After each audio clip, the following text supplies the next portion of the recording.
இவருக்கும் வணக்கம். தனுசு ராசினியர்களை பொறுத்த வரைக்கும் நிகழ இருக்கும் பிப்ரவரி மாதம் 1ஆம் தேதி முதல் உச்சம் பெறும் செவ்வாயால் வீடு, மனை, ரியல் எஸ்டேட், தொழில், விவசாயம், வியாபாரம், உத்தியோகம் செய்பவர்கள் கொடி கட்டி பறக்கக்கூடிய ஒரு காலகட்டமாக இந்த செவ்வாய் பயிற்சி அமைய இருக்குதுங்க. இந்த செவ்வாயை பொறுத்த வரைக்கும் தற்போது தனுசு ராசியில் சஞ்சரித்துக் கொண்டிருக்கிறாரு. பிப்ரவரி மாதம் 1ஆம் தேதி தனுசு ராசியிலிருந்து மகர ராசிக்கு பயிற்சி ஆகிறாரு. மகரம் செவ்வாயினுடைய உச்ச வீடு என்பதால எதிர்பாராத பல நன்மைகளை உங்களுடைய ராசிக்காரர்கள் ஏற்படுத்தி கொடுக்க இருக்கிறாருங்க. அந்த வகையில இந்த காலகட்டங்கள்ல மற்ற கிரகங்களுடைய சஞ்சார நிலைகள் என்ன என்று பார்க்கும்போது ராசியிலிருந்து தற்போது புதன் மகர ராசியில் சஞ்சரிக்கிறாருங்க. அது மட்டும் இல்லாமல் அவரோடு சூரியனும் செவ்வாயும் இணைந்து சஞ்சரிக்க இருக்கிறாங்க. இதனால் ஒருவருடைய ஜாதகத்தில் செவ்வாய் வலுவான நிலையில் இருந்தால் அது யோகத்தையும் தசாபுக்தியின் நன்மையையும் தருகிறது. ஒருவருடைய ஜாதகத்தில் செவ்வாய் கேந்திரஸ்தானத்தில் அமர்ந்து அவை ஆட்சி உச்சம் பெற்ற வீடாக இருந்தால் அது யோகத்தை தருகிறது. இந்த யோகம் பஞ்ச மகா யோகங்களாக கருதப்படுது. இந்த செவ்வாயினுடைய நிலையின் காரணமாக அரசாலும் பெருமைக்குரியவர், தயால குணம், உடல் பலம் மிக்கவர்கள் பேரும் புகழோடும் விளங்குவார்கள். செவ்வாய் பகவானுடைய ஆளுமை திறனால் வீடு, நிலம், மனை, ரியல் எஸ்டேட், மருத்துவம், காவல்துறை சம்பந்தமான பல பதவிகள் அவர்களுக்கு கிடைக்கும். செவ்வாய் சகோதர காரகன், சிவப்பு நிறத்தின் அதிபதி.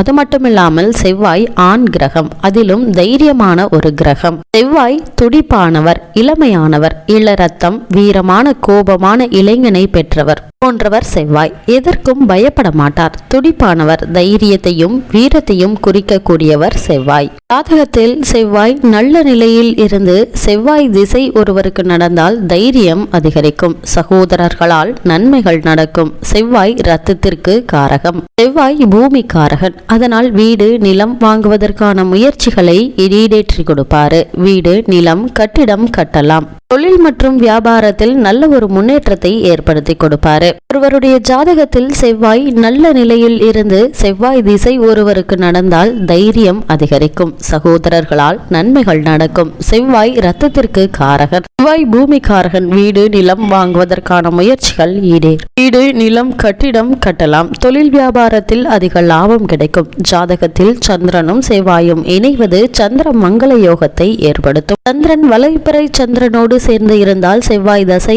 சந்தோஷமாக இருக்கும். ஆண் தன்மையும் கிரகமான செவ்வாய் யாருக்கெல்லாம் பன்மைகளை அனைவருக்கும் நன்மைகளை ஏற்படுத்தக்கூடியவர். இவர் சுபத்துவம் பெற்ற செவ்வாய் மருத்துவம், பொறியியல் படிக்க செய்வோம். செவ்வாய் உதவி செய்வாரு. சீருடை அணியும் அதிகாரம் மிக்க பதவியை தருவாரு. IPS, IPF பணியை தரக்கூடியவர். செவ்வாய் வலிமை கொண்டிருந்தால் சாதாரண போலீஸ் வேலை செய்வார்கள். செவ்வாயை பொறுத்த வரைக்கும் கடகம், சிம்மம், தனுசு, மீனம் லக்னங்களில் பிறந்தவர்களுக்கு நன்மையை மட்டுமே செய்யக்கூடியவர். நட்பு கிரகங்கள் நன்மை மட்டுமே செய்யும். செவ்வாய் இவர்களுக்கு நண்பர். தன்னுடைய திசையில் நன்மை செய்யக்கூடிய பல நன்மைகளை ஏற்படுத்துவாரு. மட்டுமில்லாமல் உச்சம் பெற்ற செவ்வாய் சுப பார்வை பெறுவது நல்லது. அப்படி இல்லாவிட்டால் ரொம்ப கடுமையாக சிடுசிடுப்பாக நடந்து கொள்வார்கள். சூப்பர் பார்வை பெற்றிருந்தால் ஜாதகர் தான் இருக்கும் இடத்தில் மற்றவர்களுக்கு சிம்ம சொப்பானமாக திகழ்வார்கள். கும்ப லக்னத்திற்கு 10ஆம் இடமான விருச்சகத்தில் செவ்வாய் ஆட்சி பலம் பெற்றிருந்தால் இந்த யோகம் சிறப்பானதாக அமைந்திருக்கும். ஜாதகர் ஆளுமை திறமை கொண்டவராக புகழ் பெறுவார்கள். காவல்துறை, இராணுவம், மருத்துவத்துறையில் சாதனை படைத்தவர்கள் இந்த யோகம் பெற்றவர்களாக விளங்கக்கூடியவர்கள். இது மட்டுமில்லாமல் 10ஆம் வீட்டில் செவ்வாய் இருந்தால் ஒருவர் எந்த உத்தியோகத்தில் இருந்தாலும் அவரை உயர்நிலைக்கு கொண்டு வரும் ஆற்றல் செவ்வாய் கூறியது. லக்னத்திற்கு 10ஆம் இடமான ஜீவனஸ்தானத்திற்கு செவ்வாயுடைய தொடர்பு ஏற்பட்டால், அதாவது 10ஆம் வீட்டில் செவ்வாய் இருப்பது அல்லது பார்ப்பது 10ஆம் அதிபதியுடன் சேர்க்கை, பார்வை, பரிவர்த்தனை பெற்றிருப்பது உத்தியோகத்திற்கு பலம் தரும் ஒரு அமைப்பாக இருக்கும். எந்த வேலைக்கு முயற்சி செய்தாலும் உடனேயே நல்ல வேலை கிடைத்துவிடும். அவரவர் தகுதி, கல்வி தகுதிக்கு, அனுபவத்திற்கு ஏற்ப அரசு அதிகாரியாக வரும் யோகம் உண்டு. தலைமை பொறுப்பு, கெஜெட்டட் ஆபீசர் அளவிற்கு உயர்வு உண்டாகும் இந்த செவ்வாயினுடைய பலனால். மட்டுமில்லாமல் உடற்பயிற்சி கூடங்களில் ஆர்வத்துடன் உடலை வலுப்படுத்தும் பயிற்சியை செய்பவர்கள் பெரும்பாலும் செவ்வாய் ஆதிக்கத்தில் பிறந்தவர்களாக இருப்பார்கள். ஜோதிட சாஸ்திரத்தில் பூமி காரகன் என்று அழைக்கப்படும் செவ்வாய் இளமை துடிப்புள்ள கிரகம். செவ்வாய் சிவந்த நிறம் கொண்டவர் என்பதால் சிவப்பு நிறத்திற்கு இவரே அதிபதியாகிறாரு. பூமி காரகன் என்பதால் மண்ணில் செய்யக்கூடிய விஷயங்கள், மண்ணால் செய்யக்கூடிய மண்பாண்டங்கள், நெருப்பு சம்பந்தமான வேலைகள், ரத்தம் சம்பந்தப்பட்ட மருத்துவ விஷயங்கள், ஆயுதம் சம்பந்தப்பட்டவை, இராணுவ இராணுவம், பவளம், துவரம் பருப்பு, வீரியம், இராணுவ தலைமை ஆகியவற்றிற்கு அதிபதியாகிறாரு. நவகிரகங்கள்ல மனதை இளமையாக வைத்திருப்பவர் புதன் என்றால் உடலை இளமையாக வைத்திருப்பவர் செவ்வாய். ஆரோக்கியமான முறுக்கேறிய உடல் செவ்வாயை குறிக்கும். மிகச்சிறந்த விளையாட்டு வீரர்களை, போர் வீரர்களை உருவாக்குவதும் இந்த செவ்வாய்தான். குழந்தை முதல் வயோதிக பருவம் வரையிலான மனித வாழ்க்கையில் 35 வயதிற்குட்பட்ட இளைய பருவத்தை செவ்வாய் குறிக்கிறார். இந்த காலகட்டத்தில் தான் முன் யோசனை இல்லாமல் அடாலடியாக நம்மை ஏதேனும் காரியங்கள்ல இறங்க வைப்பார் செவ்வாய். பொதுவாக பலம் வாய்ந்த செவ்வாயினுடைய தசை ஒருவருக்கு நடக்குமானால் அவருக்கு உடலை பாதுகாக்கும் ஆர்வம் வரும். உடற்பயிற்சி நிலையங்களில் ஆர்வத்துடன் உடலை வழிபடுத்தும் பயிற்சிகளை செய்வார்கள். பெரும்பாலும் செவ்வாய் ஆதிக்கத்தில் பிறந்தவர்களாக விளங்கக்கூடியவர்கள். ஜாதகத்தில் செவ்வாய் வலுப்பெற்று இருப்பதை பொறுத்தே சொந்த வீடு, நிலம், மாட்டுப்பண்ணை, பண்ணை வீடுகள் அமைத்து தர காரணமாக இருப்பாரு.